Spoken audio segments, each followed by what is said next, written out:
Ako si Yan, isa ako silbitero at ito ang kwento ko.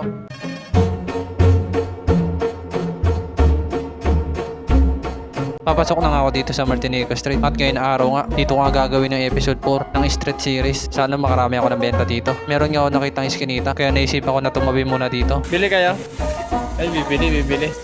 Sakto nga yung pagtabi ko dito, meron bibili. Kaya ito, binuksan ko na tong ice cream ko at sinimulan ko na takalan yung ice cream nila. Dito ko naisipan gawin yung episode 4 ng Street Series. Yung dumaan kasi ako dito kahapon, nag-request sila na dito naman ako mag-vlog.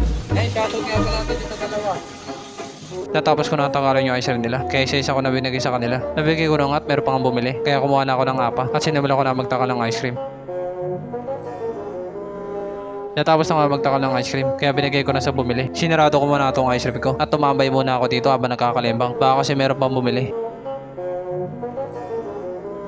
Meron na nga bumili, kaya kumuha na ako ng cup. Binuksan ko na nga rin tong ice cream ko at sinimula ko na magtakal ng ice cream. Isang 20 nga yung binili, kaya buhay na sa pagtambay ko dito. Bihira nga lang kung mabentahan dito ng 20, kaya buhay na ito. Natapos na magtakal ng ice cream, kaya binigay ko na sa bumili. Pagtapos nga meron na naman ulit bumili ng 20, kaya ito nagtakal na ako ng ice cream. Buhay na sa may pagtambay ko dito, kasi 2 agad yung bumili. Sana sa street na to makarami ako. Natapos na magtakal ng ice cream, kaya binigay ko na sa bumili at sinarado ko na itong ice cream ko. Nasara ko na, kaya umalis na ako. Sa iba naman nga ako tatambay para makabenta ako. Meron nga ako bigla naalala, kaya gumilid muna ako at tinabi ko muna itong cart ko. At pagtingin ko sa paggawa ng sticker, sarado. Sarado yung photo lab. Papagawa sana ako sticker eh.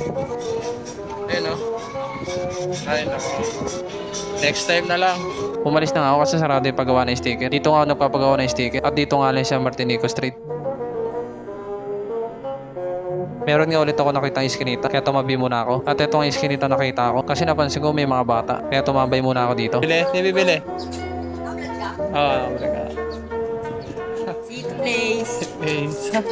Tumambay na nga ako dito habang nagkakalembang. Baka kasi meron bumili. Kasi nagsilabasan na sila. Kinuha nga sa akin yung kalembang. Kasi siya muna daw magkakalembang. Bigla nga siya naiyak. Kasi nakita siya ng mga tropa niya. Wala kang bumili. Kaya naisip ako na lang na umalis dito. Sa iba naman ako tatambay. Habang naglalakad nga ako, meron bumili. Kaya tumabi muna ako. At kumuha na ako ng 20 na cup. Pinuksan ko na nga itong ice cream ko. At sinimula ko na takalan yung ice cream nila. Kahit ka walang bumili doon kanina, meron naman bumili ng 20. Natapos ko na takalan yung ice cream nila, kaya binigay ko na sa bumili. Sinarado ko na rin tong ice cream ko. Pagtapos na yan, nilipat ko na yung payong ko. Nalipat ko na nga tong payong ko, kaya umalis na ako. Hanggat may buhay, may pag-asa. Ganun yun.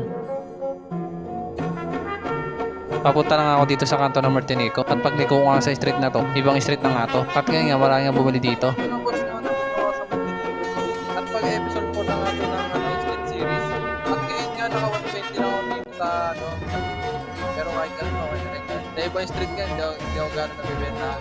Alay natin sa ibang street, mas pabili pa. Paano mga boss, hanggang dito na lang. Peace, salamat.